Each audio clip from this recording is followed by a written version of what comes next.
আসসালামু আলাইকুম। Tasty cooking ল্যান্ডে সবাইকে স্বাগতম। খাবার যদি হয় রাজকীয় তাহলে তার নাম নিঃসন্দেহে বিরিয়ানি।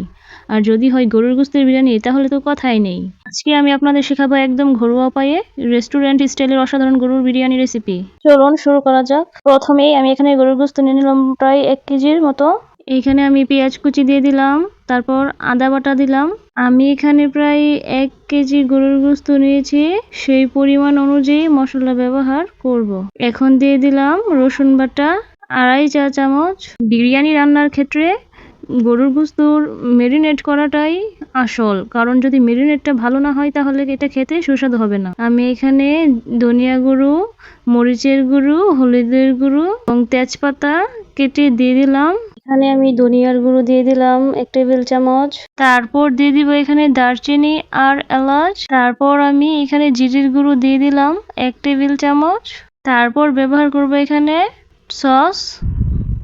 সসটা দেওয়ার পর আমি এখানে বিরিয়ানি মশলা অ্যাড করে নিব। আমি এখানে বিরিয়ানি মশলা অ্যাড করে নিলাম। তারপর মশলাগুলো দেওয়ার পর এগুলো সাথে একটু তেল দিয়ে দিলাম এবং ভালো করে হাতে দিয়ে মেখে নিব যাতে করে মিশ্রণটা খুব ভালো হয়। আমি হাত দিয়ে এগুলোকে ভালোভাবে মেখে নিচ্ছি যাতে করে সবগুলো মশলা মাংসের ভিতরে সমানভাবে পৌঁছে যায়। আপনারাও ঠিক এইভাবে ভালোভাবে মেরিনেটটা করে নেবেন আপনাদের খাবারের পরিমাণ অনুযায়ী। তারপর দিয়ে দিলাম টক দই। এখানে টক দই দেওয়ার পর তারপর আবার ভালোভাবে মেখে নিলাম। এটা ভালোভাবে মেখে নেওয়ার পর এটা আমি কিছুক্ষণ রেখে দিব। রেখে দেওয়ার পর তারপর আমি একটা চুলায় বসিয়ে দিব। এখন এটাকে আমি চুলায় বসিয়ে দিলাম, বসিয়ে ঢেকে দিলাম।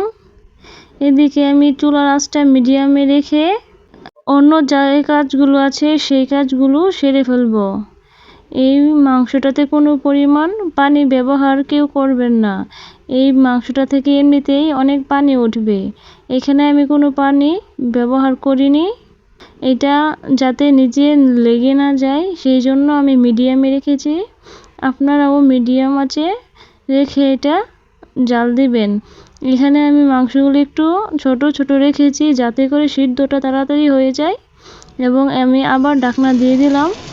ঢাকনা দিয়ে কিছুক্ষণ পর আবার এই ঢাকনাটা খুলে একটু নাড়াচাড়া দিয়ে নিচ্ছি যাতে করে নিচে লেগে না যায়, কারণ এটাতে কোনো পানি ব্যবহার করিনি। একটু ভালোভাবে নাড়াচাড়া দিয়ে আমি আবার ঢেকে দিলাম। এটা এদিকে আস্তে আস্তে সিদ্ধ হবে। আমি অন্যদিকে চাউলগুলো ভিজিয়ে রেখেছি।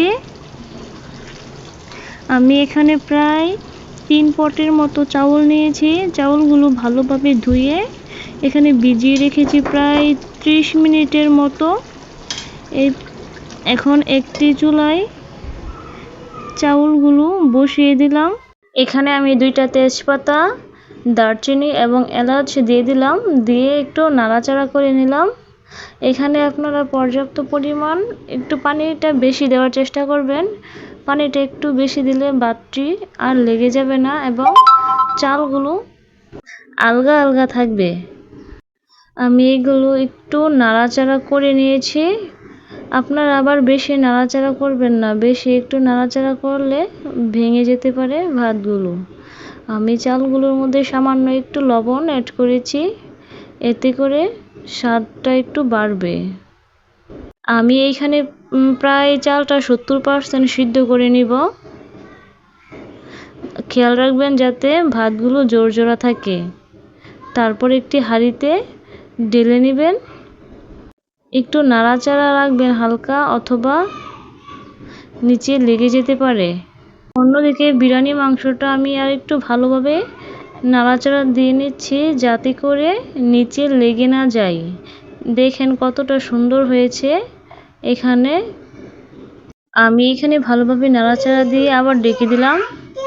আমি এখানে নাড়াচাড়া দিয়ে ঢাকনা দিয়ে আবার ঢেকে দিলাম।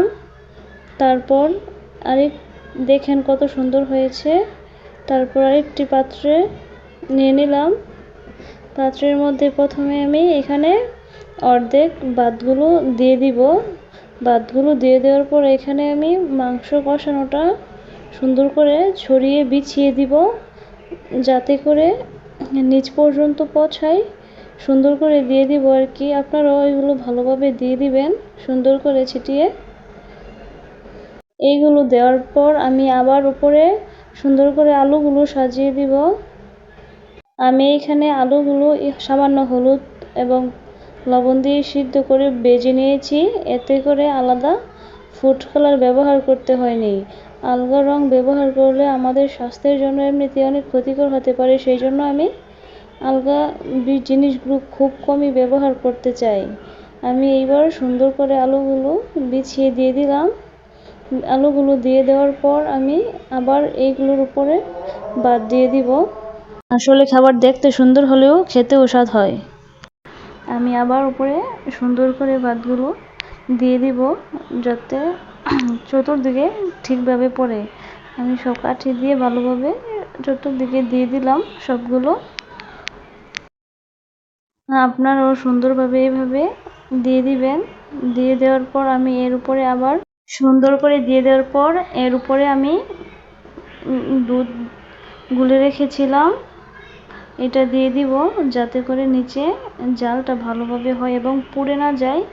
এই দুধের অনুযায়ী জালটা হবে, এতে করে নিচে পুড়বে না এবং একটা ভালো ঘ্রাণ আসবে। আমি এখানে বিরিয়ানি ফ্লেভার দিয়ে দিলাম।